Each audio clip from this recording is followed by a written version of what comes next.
Yo siempre creí que el amor familiar era inquebrantable, como las murallas de la Alhambra que resisten siglos de tormentas. Hasta esa noche en que mi hermano Jorge me miró con ojos de traidor, y yo, con la voz rota por años de silencio, le escupí la verdad: la casa donde duermes con tu esposa perfecta la pagué yo, pedazo de hipócrita. El salón se congeló, el vino tinto derramado en la mesa como sangre fresca, y en ese instante, supe que el escándalo no era mi homosexualidad, sino el precio que había pagado por fingir ser invisible.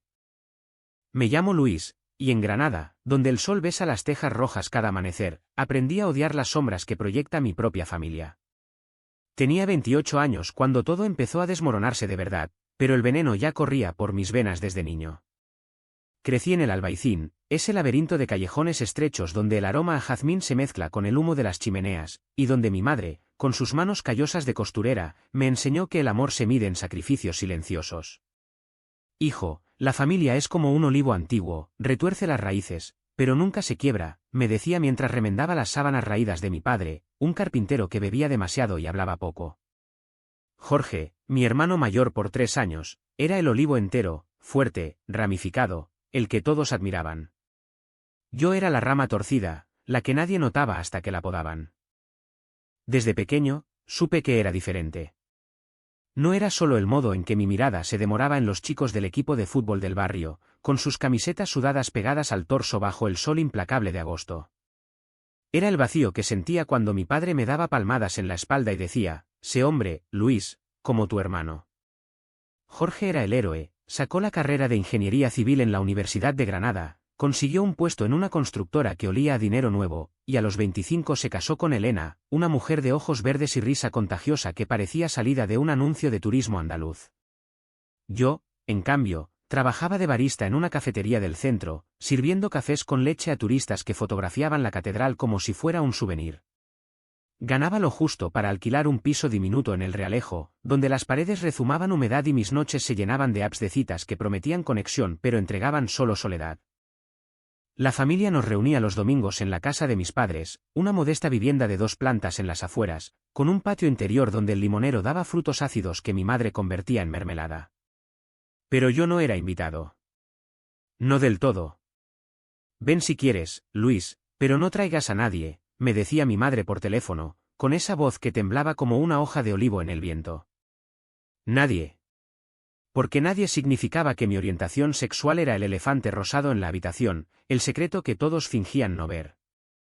Recordaba la primera vez que lo confesé, a los 19, después de una noche en una discoteca del Sacromonte donde un chico llamado Marco me besó bajo las luces estroboscópicas, y el mundo se inclinó.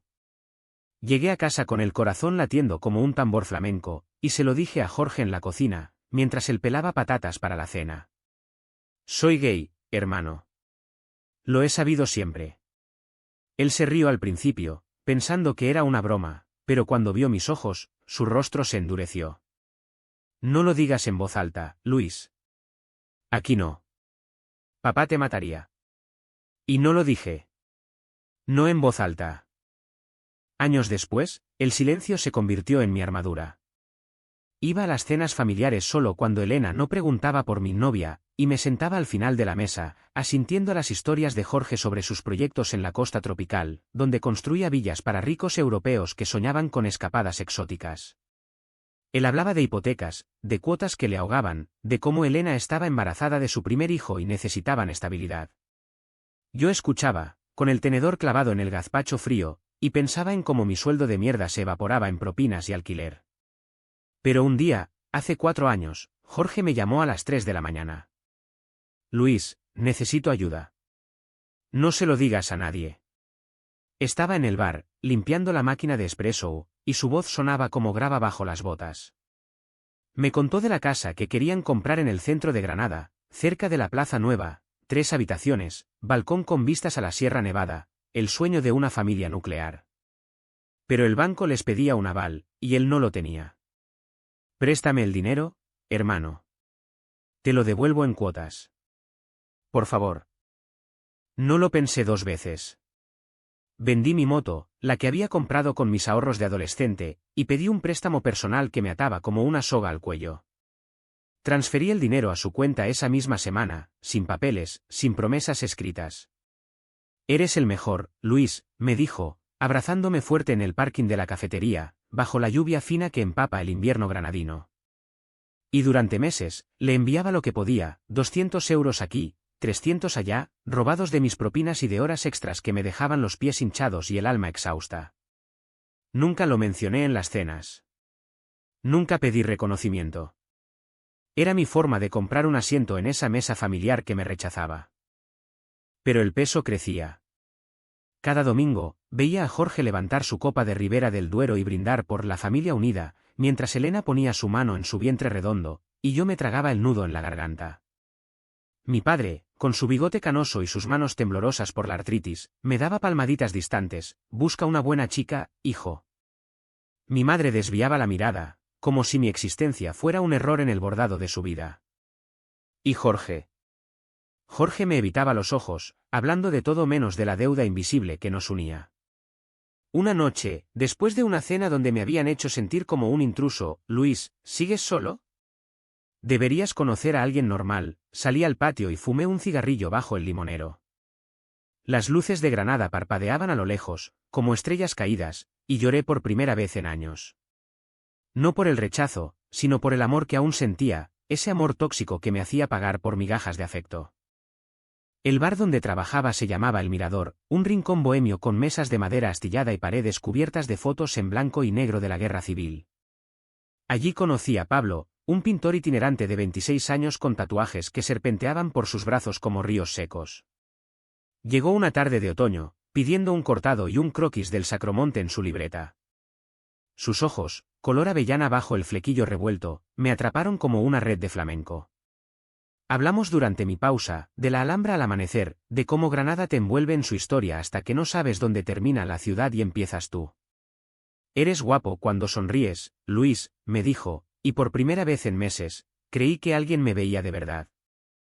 Nuestra relación floreció en secreto, como las moreras que brotan en grietas de las murallas. Paseábamos por el Genil al atardecer, besándonos en bancos ocultos donde los turistas no miraban. Pablo me hacía reír con sus chistes absurdos sobre Picasso y el cubismo, y en su estudio improvisado en un sótano del Zaida, pintaba mi retrato, desnudo, con la luz filtrándose por la ventana como un amante tímido. Eres mi musa andaluza, susurraba mientras sus dedos trazaban mi piel. Pero el secreto pesaba. No se lo conté a mi familia, por supuesto. Jorge me había advertido: mantén tu vida aparte, Luis. No compliques las cosas. Y yo obedecía, como siempre. Una mañana de diciembre, con el viento del levante azotando las persianas, recibí una llamada de la banco. Mi préstamo se acumulaba intereses como nieve en la sierra, y si no pagaba, perdería mi piso. Miré mi cuenta, vacía, salvo por los 200 euros que había apartado para el próximo envío a Jorge. Llamé a Pablo esa noche, acurrucados en su cama con sábanas que olían a óleo y tabaco. Necesito espacio, Pablo. Las cosas en casa están mal. Él me miró con esos ojos que prometían tormentas, pero solo dijo: no te rindas por ellos, amor. Mereces más. Y tenía razón. Pero el amor propio es un lujo que no todos podemos permitirnos en Granada, donde la tradición pesa como las campanas de la catedral. Los meses siguientes fueron un goteo lento de agonía. Enviaba el dinero a Jorge puntualmente, mintiendo a Pablo sobre gastos familiares. Él notaba mis ojeras, las noches en que me despertaba sudando, soñando con mesas familiares donde mi asiento estaba vacío. Háblales, Luis. O háblame a mí. Pero yo callaba, porque el silencio era mi moneda de cambio. Una vez, en una cena de Navidad, la única a la que me invitaron de verdad, por lástima, vi a Jorge abrir un regalo de Elena, una foto enmarcada de su nueva casa, con el balcón adornado de macetas rojas. Gracias a Dios por esta bendición, dijo mi padre, alzando su copa. Y yo, desde mi rincón, sonreí como un idiota, sabiendo que esa bendición la había comprado con mi sangre. El punto de quiebre se acercó como una procesión de Semana Santa, lenta, inexorable, con incienso que quema la garganta. Pablo y yo discutimos por primera vez en enero, bajo la lluvia que convertía las calles en ríos de barro. Estás destruyéndote por ellos. Cuando vas a decirles la verdad, gritó, y yo le respondí con un portazo que resonó en mi pecho. Esa noche, solo en mi piso, abrí una botella de manzanilla y llamé a Jorge. Hermano, necesito que me devuelvas algo. Solo un poco.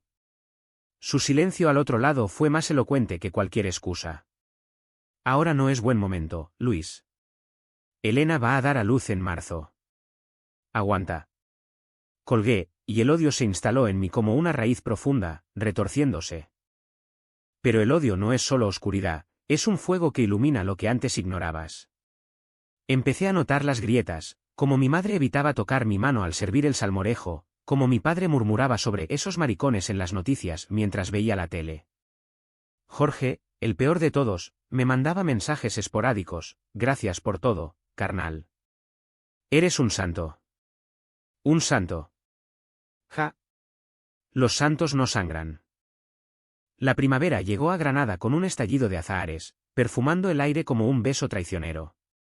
Elena dio a luz a un niño, Mateo, en un hospital del Zaidín donde las paredes blancas absorbían los llantos como esponjas. Jorge me llamó desde la sala de partos, eufórico: es perfecto, Luis. Ven a verlo. Fui, por supuesto.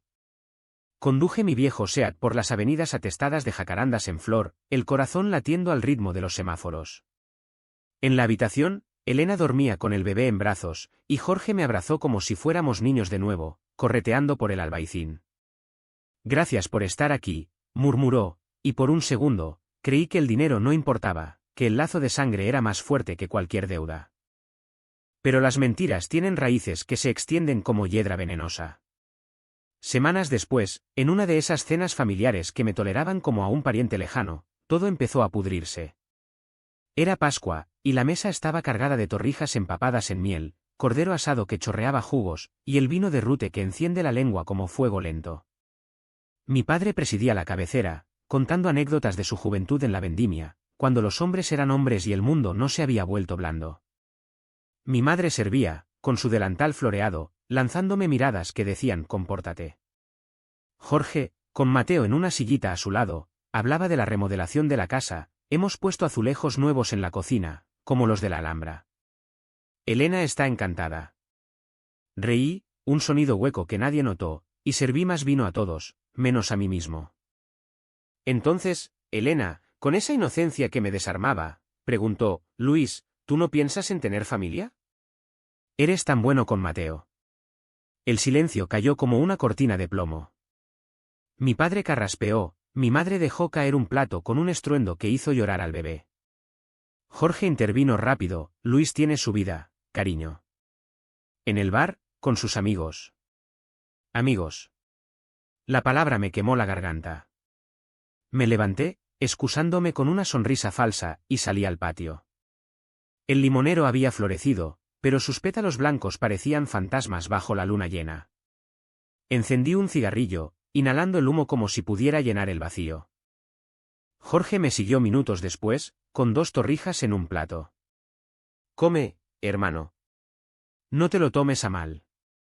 Nos sentamos en el banco de piedra, el frío de la noche calando en los huesos. Ellos no entienden, Luis. Pero yo sí. Por eso te lo agradezco tanto. Lo miré, su rostro iluminado por la luz que se filtraba de la cocina, y vi al niño que me defendía de los matones en el colegio, al joven que me cubría las espaldas cuando salía de noche. ¿Cuánto más, Jorge? ¿Cuánto más voy a pagar por ser parte de esto? Mi voz salió ronca, como grava del genil. Él bajó la mirada. Unos meses más. Lo prometo. Por Mateo. Por Mateo. El nombre del niño se clavó en mí como una espina. Regresé a mi piso esa noche con el estómago revuelto, no por la comida, sino por la bilis del resentimiento. Pablo me esperaba con una botella de tinto y su cuaderno de bocetos. Cuéntame, dijo, atrayéndome a su regazo. Y por primera vez, lo hice. Le hablé del dinero, de las transferencias ocultas, de cómo mi hermano me usaba como un cajero automático emocional. Pablo escuchó en silencio, sus dedos enredados en mi pelo, y cuando terminé, solo dijo: eso no es amor, Luis. Es parasitismo. Sus palabras me golpearon como un viento del siroco, caliente y asfixiante. Esa noche hicimos el amor con urgencia, como si pudiéramos borrar las grietas con sudor y susurros, pero al amanecer, el vacío seguía allí. El verano trajo el calor que derrite las voluntades, y con él, más demandas. Jorge me pedía solo un poco más para pagar al fontanero, para comprar pañales de marca, para una cuna de madera de roble que duraría generaciones. Yo cedía, siempre, cortando de mi propio pan. El bar se llenaba de turistas escapando del sol, pidiendo helados y anécdotas locales, y yo sonreía detrás de la barra, calculando mentalmente cuánto quedaba en mi cuenta. Pablo notaba el cambio, mis hombros encorvados, las ojeras que ni el maquillaje disimulaba. Déjalo ir, Luis. O te arrastrará al fondo. Discutíamos por tonterías, quién lavaba los platos, si veríamos la película de Almodóvar o una de terror, pero en el fondo, era el secreto lo que nos separaba. Una tarde de julio, con el termómetro marcando 40 grados, recibí un mensaje de mi madre, cena familiar el domingo. Ven solo. Por favor. El por favor era nuevo, como una grieta en el muro. Fui, armado con una botella de aceite de oliva de Baena como ofrenda de paz. La casa olía a pimientos del Padrón fritos, y Mateo gateaba por el salón, riendo con gorgoritos que derretían hasta el corazón más duro. Elena me besó en la mejilla, me alegra que estés aquí, cuñado. Cuñado. La palabra me erizó la piel. Durante la cena, mi padre bebió más de lo usual, y su lengua se soltó. En mis tiempos, un hombre sabía lo que quería. No como ahora, con toda esa confusión de géneros en la tele. Miró hacia mí, no directamente, pero lo suficiente para que el tenedor en mi mano temblara. Jorge cambió de tema, hablando de su ascenso en la constructora. Vamos a construir un complejo en Motril. Piscina infinita, vistas al mar. Elena aplaudió, mi madre sonrió con orgullo, y yo. Yo tragué saliva, recordando cómo mi dinero había financiado los planos iniciales que él me había mostrado en secreto. Felicidades, dije, y mi voz sonó como un eco lejano. Después, en el patio, mientras lavábamos los platos, un ritual que mi madre imponía para unirnos, ella me tomó la mano. Sus palmas eran ásperas, como lija. Luis, hijo, ¿estás bien? Pareces un fantasma. Quise contarle todo, el amor por Pablo, el odio por Jorge, el vacío que me consumía. Pero solo dije, estoy bien, mamá. Solo cansado. Esa mentira me persiguió hasta casa, donde Pablo me esperaba con cena fría y una mirada que decía esta vez no. Si no les dices, yo lo haré, amenazó, y supe que el borde del abismo estaba cerca. Las noches siguientes fueron un torbellino, turnos dobles en el bar para cubrir otra emergencia de Jorge, un viaje a Madrid por trabajo que, casualmente, incluyó una escapada con amigos. Pablo y yo nos reconciliábamos en la cama, pero las discusiones volvían como el Guadalfe en crecida. ¿Por qué les das tanto cuando te dan tan poco? Yo no tenía respuesta, solo el hábito de la sumisión. Agosto llegó con la Feria de Granada, luces y música que llenaban las calles de euforia falsa. Fui con Pablo, disfrazados de anónimos en la multitud, bailando sevillanas torpes bajo las casetas. Por un momento, fuimos libres, sus manos en mi cintura, el jerez en las venas, el ritmo que ahogaba los fantasmas. Pero al volver, un sobre en mi buzón, una carta del banco, con números rojos que gritaban embargo. Me senté en el suelo del pasillo, las baldosas frías contra mi espalda, y lloré hasta que no quedó nada. Llamé a Jorge a las 2 de la mañana. Necesito el dinero. Ahora. Su respuesta fue un suspiro cansado, mañana hablamos, Luis. Duerme. Colgué, y el odio se transformó en algo afilado, como un cuchillo de cocina bajo la luz cruda. Decidí que no más. Planeé confrontarlo en la próxima cena, pero el destino, ese cabrón andaluz, tenía otros planes. Una semana después, Elena me invitó a un café de hermanos políticos en una terraza del Burro Blanco, con vistas al río. Estaba radiante, con Mateo en el carrito, y me habló de sus sueños. Queremos otro hijo pronto. Jorge dice que la casa necesita más vida. Sonreí, pero por dentro, algo se quebraba. ¿Y si la casa no es tan estable como crees?, pregunté, incapaz de contenerme. Ella frunció el ceño. ¿Qué quieres decir? Antes de que pudiera retractarme, mi teléfono vibró, un mensaje de Jorge. No le digas nada. Por favor.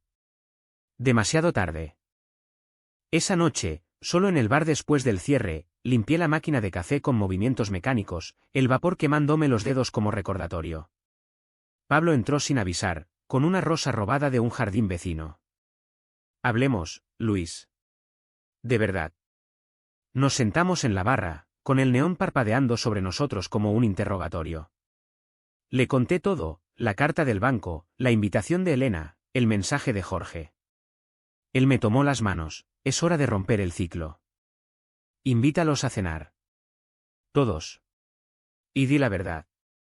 Su voz era firme, como las raíces de un olivo centenario. Asentí, aunque el miedo me atenazaba las entrañas. La invitación la envié al día siguiente, cena en mi piso el sábado. Importante. Venid todos. Mi madre respondió con un Dios te bendiga, mi padre con un gruñido, Jorge con un ok, ¿qué pasa? Elena añadió un emoji de corazón.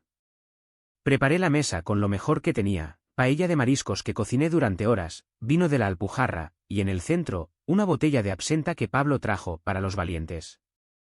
Cuando llegaron, el aire se cargó de electricidad estática, como antes de una tormenta en La Vega. Mi padre olió el aire, huele a mar, hijo. Bien hecho. Mi madre trajo postre, tarta de almendras, y Mateo jugaba con un sonajero en el suelo. Jorge y Elena se sentaron juntos, sus manos entrelazadas. Brindamos, y el tintineo de las copas sonó como un presagio. Comimos en silencio al principio, el arroz pegajoso en la lengua, hasta que no pude más. Tengo algo que decir, anuncié, y el tenedor de mi padre se detuvo a medio camino. El silencio que siguió fue espeso, como el humo de un puro mal apagado en un bar de copas del centro. Todos me miraron, mi padre con cejas arqueadas, mi madre con las manos apretadas en el regazo, Elena con curiosidad inocente, Jorge con un destello de pánico en los ojos. Mateo gorjeó, rompiendo la tensión por un segundo, y Pablo, a mi lado, me apretó la rodilla bajo la mesa, su presencia, un ancla en el mar revuelto. Estoy harto de mentiras, empecé, la voz temblándome como una cuerda de guitarra flamenca mal afinada. De fingir que todo está bien cuando no lo está. Mi padre carraspeó, habla claro, Luis. No estamos para dramas. Drama. La palabra me golpeó como una bofetada. Miré a Jorge directo a los ojos. Pregúntale a tu hijo mayor sobre la casa. Sobre quién pagó la entrada, las reformas, los muebles de Ikea que tanto presumís. Elena jadeó, su mano volando a la boca. Jorge palideció, el vino en su copa temblando. Luis, no es el momento, murmuró, pero yo ya no podía parar. Sí lo es. Porque mientras vosotros brindáis por la familia perfecta, yo me desangro en silencio. Soy gay, lo sabéis todos desde hace años, y por eso no me invitáis del todo, por eso miráis para otro lado cuando hablo de mi vida. Pero eso no es lo peor. Lo peor es que, a pesar de todo, os he dado todo. El dinero para la casa, para Mateo, para vuestros sueños. ¿Y qué recibo? Migajas. Las palabras salían como un torrente, el darro en invierno, arrastrando hojas secas y secretos enterrados. Mi madre sollozó, cubriéndose la cara con el delantal que aún llevaba. Hijo, no digas eso. Somos familia. Familia, escupí, levantándome tan rápido que la silla raspó el suelo de baldosa. La familia no te usa como un banco, mamá. La familia no te hace sentir como un error. Pablo se puso en pie a mi lado, su mano en mi hombro. Soy Pablo, el novio de Luis. Y he visto cómo esto lo destruye. El salón se congeló. Mi padre dejó caer su servilleta, su rostro enrojeciendo como el tomate en el salmorejo. ¿Esto es una vergüenza? ¿Un maricón en mi casa? No en mi familia. Sus palabras fueron un puñetazo, crudo y directo, como el sol de mediodía en la plaza. Jorge se levantó, intentando mediar. Papá, cálmate. Luis, por favor, hablemos en privado. Pero Elena, con lágrimas en los ojos, intervino. ¿Es verdad, Jorge? Luis nos ayudó con la casa. Él dudó, ese segundo de vacilación fue mi victoria amarga. Sí, admitió al fin, la voz baja como un susurro en confesionario. Pero era temporal. Iba a devolvértelo. Mentira. Todos lo sabíamos. El aire se espesó con el olor a traición, la paella enfriándose en los platos como sueños abandonados. Salí al balcón, el viento nocturno de Granada azotando mi cara, trayendo ecos de cantes hondos desde algún tablao lejano. Pablo me siguió, envolviéndome en sus brazos. Lo hiciste, amor. Lo dijiste. Pero el alivio era un espejismo, dentro, los gritos empezaban. Mi padre vociferaba sobre valores cristianos, mi madre lloraba pidiendo perdón a Dios, Elena interrogaba a Jorge con voz quebrada. ¿Y él? Él defendía, pero débilmente, como un muro de adobe bajo la lluvia. La confrontación se prolongó hasta la medianoche. Mi padre se marchó primero, dando un portazo que hizo vibrar las ventanas, murmurando sobre no volver hasta que esto se arregle. Mi madre lo siguió, abrazándome torpemente en la puerta. Te quiero, hijo. Pero esto duele. Elena cargó a Mateo, besándome la mejilla con labios fríos. Gracias, Luis. Por todo. Y se fueron, dejando a Jorge solo en el salón, con los platos sucios y el vino derramado. ¿Por qué ahora?, me preguntó, los ojos rojos como los de un toro herido. Porque no aguanto más ser tu sombra, Jorge. Porque el amor no se compra con silencio. Él se hundió en la silla, la cabeza entre las manos. Lo siento, hermano. Estaba desesperado. La presión del trabajo, el bebé. Pensé que era temporal. Temporal. La palabra me revolvió las tripas. Temporal como mi lugar en esta familia, ¿eh? Invisible hasta que me necesitas. Le conté todo entonces, el préstamo que me ahogaba, las noches sin dormir, como había mentido a Pablo por lealtad a él. Jorge lloró, un llanto masculino y torpe, y por un momento, fuimos niños de nuevo, compartiendo secretos bajo las sábanas. Pero el perdón no vino fácil. Pablo nos dejó solos, saliendo a comprar cigarrillos que no fumábamos, y hablamos hasta el alba. Jorge prometió pagar, empezaré este mes. Todo. Asentí, exhausto, pero el daño estaba hecho. La familia se resquebrajó como una vasija de cerámica granadina, hermosa pero frágil. Los días siguientes fueron un limbo gris. Mi padre no llamaba, mi madre enviaba mensajes tibios, reza, hijo. Dios entiende. Elena me escribió largas cartas digitales, agradeciéndome con detalles que me rompían. La cuna de Mateo tiene grabado, de tío Luis, ahora. Jorge transfería dinero, los primeros 500 euros llegaron como un bálsamo, pero las cenas familiares cesaron. El limbo se convirtió en rutina, trabajaba en el bar, volvía a los brazos de Pablo, que pintaba furiosamente sobre lienzos que sangraban rojo y azul, colores de pasión y traición. Una tarde de septiembre, con las uvas madurando en las viñas cercanas, mi padre apareció en el bar. Entró cojeando, la artritis lo empeoraba con el frío que asomaba, y se sentó en la barra sin mirar. Un café solo, gruñó. Lo serví en silencio, el vapor subiendo como niebla entre nosotros. Bebió despacio, mirando las fotos en la pared, García Lorca, con su mirada eterna. Tu abuelo luchó en la guerra por valores como estos, dijo al fin. Pero quizás yo sea el viejo. No era una disculpa, pero era un paso. Papá, solo quiero ser yo. Con o sin aprobación. Él pagó con monedas sueltas y se fue, dejando el aire más ligero. Pablo y yo nos fortalecimos en esa grieta. Paseábamos por el paseo de los tristes, mano a mano ahora sin miedo, besándonos bajo los árboles que susurraban secretos. Él exponía sus cuadros en una galería del centro, uno mío, abstracto pero reconocible, titulado Raíces rotas, y yo lo apoyaba, orgulloso. El sexo se volvió más profundo, no solo cuerpos, sino almas entrelazadas, curando heridas con ternura y urgencia. Pero Jorge. Jorge pagaba, sí, pero el precio era su matrimonio. Elena, herida por el secreto, discutía con él por teléfono, yo lo oía en las llamadas esporádicas, nos usaste, Jorge. ¿Y si Luis no hubiera dicho nada? Él me culpaba a medias, todo era perfecto hasta que lo soltaste. La culpa me roía, pero Pablo me recordaba, la verdad libera, aunque duela. El otoño trajo lluvias que lavaban las calles, y con ellas, una invitación inesperada, mi madre para un almuerzo solo nosotros dos. Fuimos a un mesón en el Albaicín, con vistas a la Alhambra envuelta en niebla. Ella pidió espinacas con garbanzos, yo gazpacho, y hablamos de todo menos de lo obvio al principio, de su costura, de mis turnos, de Mateo que ya decía tío. Luego, con voz temblorosa, perdóname, Luis. Por no protegerte. Lágrimas en su sopa, y yo la abracé, oliendo a lavanda y arrepentimiento. Te perdono, mamá. Pero no olvides. Navidad se acercaba, y la familia cojeaba hacia una reconciliación frágil.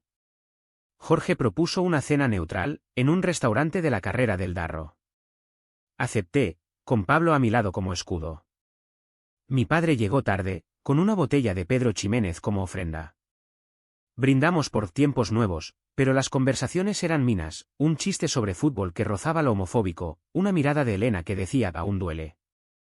Mateo, ajeno, gateaba entre las sillas, y por un instante, vi el futuro posible, no perfecto, pero real. Sin embargo, la Vica CH no había terminado de destilarse. Una noche de diciembre, con nieve ligera cubriendo la sierra, rara en Granada, Jorge me llamó desesperado, Elena se va con el niño. Dice que no confía en mí. Fui a su casa, la que yo había pagado, y encontré el salón patas arriba, maletas a medio hacer, fotos arrancadas de las paredes. Elena lloraba en la cocina, Mateo dormido en su cuna. Tú lo entiendes, Luis. El secreto nos rompió. Jorge suplicaba, de rodillas, ayúdame, hermano. Por favor. Me quedé hasta el amanecer, mediando como un santo exhausto, pero supe que el precio de mi silencio había sido alto para todos. Al salir, el sol naciente teñía la Alhambra de oro, y juré que nunca más pagaría por amor no dado. El año nuevo trajo un frío que se colaba por las rendijas de las ventanas, como dedos acusadores recordándonos las deudas pendientes. Elena no se fue del todo, la mediación familiar, impulsada por mi madre, la retuvo, pero el hogar de Jorge se convirtió en un campo minado de silencios y disculpas forzadas. Él pagaba el dinero con rigidez mecánica, transferencias puntuales que llegaban con notas, por todo. Lo siento. Yo las recibía con un nudo en el estómago, sabiendo que el dinero no curaba las cicatrices emocionales, solo las cubría con una costra fina. En el bar, la rutina me salvaba, el siseo de la máquina de café, las charlas con clientes habituales, un profesor de literatura que citaba a Machado, una viuda que pedía siempre el mismo carajillo.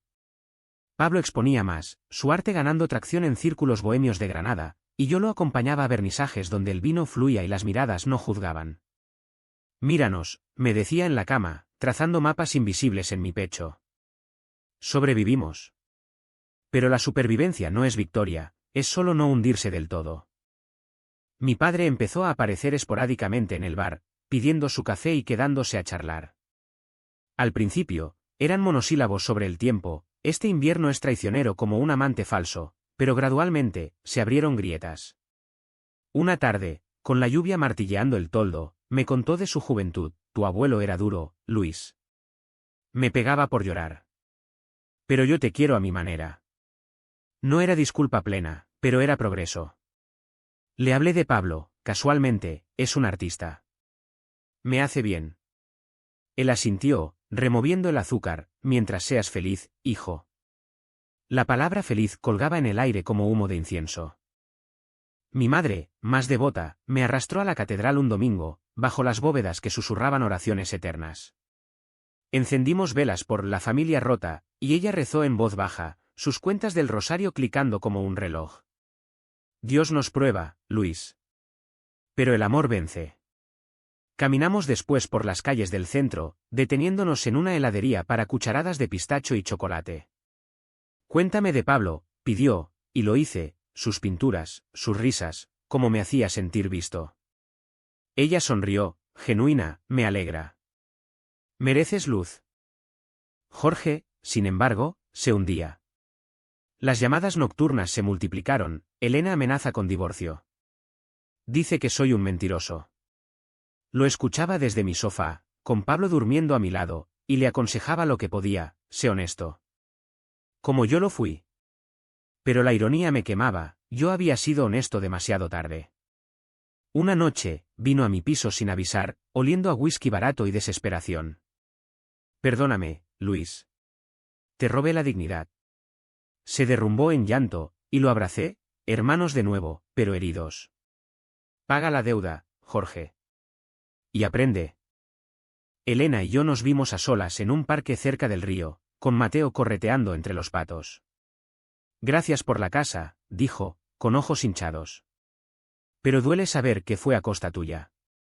Hablamos de todo, de su boda, de cómo Jorge la idealizaba, de mi soledad pasada. Eres fuerte, Luis. Más que nosotros. Le di un abrazo, y por primera vez, sentí que la familia se reconfiguraba, no perfecta, sino posible. La primavera regresó con furia, azahares cayendo como nieve blanca, y con ella, mi propia crisis.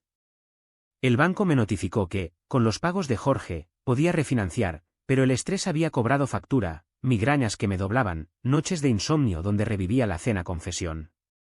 Pablo me cuidaba, cocinando paellas vegetarianas y masajeando mis sienes, pero notaba la distancia. No dejes que te consuman, advertía. Y tenía razón, el drama familiar era un pozo sin fondo. El turning point llegó en mayo, durante la Cruz de Mayo. Las calles se llenaban de cruces adornadas con flores, música y jolgorio, pero yo me sentía ajeno. Jorge organizó una reconciliación familiar en su casa, mi casa, en secreto, invitándonos a todos. Fui con Pablo, el corazón latiendo como tambores moros. La mesa estaba puesta con esmero, jamón ibérico cortado fino, ensalada de naranja y aceitunas, vino de la tierra. Mi padre llegó con una caja de cigarros puros, para celebrar. Mi madre trajo manto de higos. Elena, con Mateo en brazos, sonreía tensa. La cena fluyó al principio, risas sobre anécdotas infantiles, Jorge contando chistes de la constructora. Pero bajo la superficie, la tensión bullía como caldo en ebullición. Entonces, mi padre, con la lengua suelta por el vino, soltó, «¿Luis y Pablo? ¿Es estable?» El aire se tensó. Pablo, educado, respondió, «Lo intentamos cada día, como todos». Jorge intervino, «Papá, basta». Pero el daño estaba hecho. Salí al balcón, el balcón que yo había financiado, con vistas a la iluminada Alhambra. Jorge me siguió, «No lo tomes personal». Pero lo tomé. Todo. Esta casa es un monumento a mi sacrificio, Jorge. Y aún me tratáis como al paria. Él se defendió, «He pagado. Me estoy divorciando por esto». Divorcio. La palabra cayó como una bomba. Elena gritó desde dentro, y el caos estalló, platos rotos, acusaciones volando como flechas. Pablo me sacó de allí, conduciendo por las calles empedradas bajo la luna, hasta el genil donde nos detuvimos a llorar. Se acabó, Luis. Tú decides. Esa noche, en su estudio, pintó sobre mi retrato viejo, borrando las sombras. Y yo, por primera vez, elegí, no más pagos, no más silencios. Llamé a Jorge al amanecer, la deuda está saldada. Pero la familia. Eso lo arregláis vosotros. Los meses de verano fueron de reconstrucción solitaria. Renuncié a turnos extras, empecé clases de cerámica en un taller del Realejo, manos en el barro, moldeando formas de mi vida. Pablo y yo viajamos a la Alpujarra, durmiendo en cuevas excavadas, follando bajo estrellas que no juzgaban. Mi padre envió una carta, orgulloso de ti, a mi modo. Mi madre vino a visitarme, trayendo empanadillas y preguntas sobre boda, no religiosa, pero algo nuestro. Jorge y Elena se separaron temporalmente, él mudándose a un piso temporal, pagando manutención con lo que quedaba de su orgullo. En agosto, con el calor aplastante, organicé mi propia cena, solo amigos del bar, Pablo, y sorprendentemente, mi madre. Reímos hasta tarde, comiendo tapas improvisadas, y por primera vez, mi casa, mi verdadero hogar, se sintió llena. Pero el clímax se gestaba. Septiembre trajo la noticia, Jorge, en quiebra emocional, intentó suicidarse. Me llamó desde el hospital, voz débil, no pude más, Luis. Lo siento todo. Corrí a su lado, el pasillo oliendo a desinfectante y arrepentimiento. Elena estaba allí, con Mateo, y mi familia entera, rota pero reunida. Por favor, vuelve, suplicó él. Y en ese cuarto estéril, con máquinas pitando, dije lo impensable, no vuelvo a salvarte, Jorge. Salva tú mismo. El hospital de San Cecilio era un laberinto de pasillos blancos y ecos de pasos apresurados, donde el olor a yodo se pegaba a la piel como una segunda culpa. Jorge yacía en la cama, pálido bajo las luces fluorescentes, con una vía en el brazo y ojos hundidos que suplicaban redención. Elena se mecía a Mateo en un rincón, susurrando nanas que no calmaban a nadie. Mi madre rezaba en silencio, el rosario entre dedos nudosos, mi padre, tieso en una silla, fumaba un cigarrillo imaginario.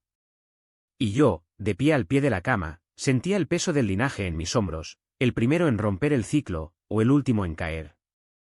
No lo vi venir, murmuró Jorge, voz rasposa como papel de lija. El divorcio, el trabajo que se va a la mierda, la culpa por ti. Me ahogaba. Ahogaba. La palabra resonó en mí, evocando noches mías propias, solo con una botella y el vacío. Podrías haber pedido ayuda antes, dije, no con rabia, sino con fatiga antigua. Él extendió la mano, temblorosa, como tú lo hiciste por mí. Hermano, perdóname de verdad. Lo tomé, su piel fría contra la mía, y en ese gesto, vi flashes, niños construyendo castillos de arena en la playa de Motril, jóvenes compartiendo primeros tragos en bares clandestinos, adultos traicionándose por miedo. Elena se acercó, con el bebé dormido contra su pecho. Luis, él te admira. Siempre lo ha hecho. Pero el orgullo nos ciega a todos. Hablamos entonces, los cuatro, familia nuclear fracturada, mientras el sol se ponía sobre la sierra, tiñendo la habitación de naranja. Decidimos terapia, sesiones familiares en un centro del Zaidín, donde una psicóloga de voz suave desentrañaba nudos como un bordador paciente. Mi padre gruñó al principio, esto es para locos, pero fue, arrastrado por mi madre. Las semanas siguientes fueron un baile torpe de avances y retrocesos. Jorge salió del hospital, mudándose temporalmente con mis padres, y empezó a pagar no solo la deuda financiera, la última cuota llegó con una nota, libre al fin, sino la emocional, llamadas diarias, hola, hermano, ¿cómo va el barro?, refiriéndose a mis clases de cerámica. Elena y él intentaban reconciliarse, con citas en terrazas neutrales y promesas de transparencia. Yo, con Pablo, profundizaba en lo nuestro, planeamos un viaje a Sevilla, a ver flamenco en Triana, y en las noches, sus pinceladas en mi piel eran mapas de futuro. Pero el clímax no se resuelve en paz inmediata, late, como un corazón expuesto. Llegó en octubre, durante una de esas sesiones de terapia, en una sala con sillas acolchadas y vistas a un jardín seco. La psicóloga, Carmen, nos pidió expresar lo no dicho. Mi padre empezó, voz grave, te fallé, Luis. Por miedo a lo que dijeran en el barrio. Lágrimas en sus ojos, ríos secos tras décadas. Mi madre confesó, rezaba para que cambiaras, pero era yo la que necesitaba cambiar. Elena habló de traición, Jorge de ingratitud propia. Y yo, al final, solté el núcleo, ósame tanto que me perdí.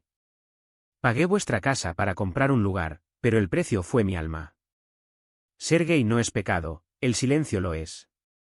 El cuarto se llenó de sollozos, abrazos torpes, y en ese vórtice, Jorge se arrodilló, literalmente, en la alfombra raída. Te debo la vida, Luis. No solo dinero. Déjame devolverlo.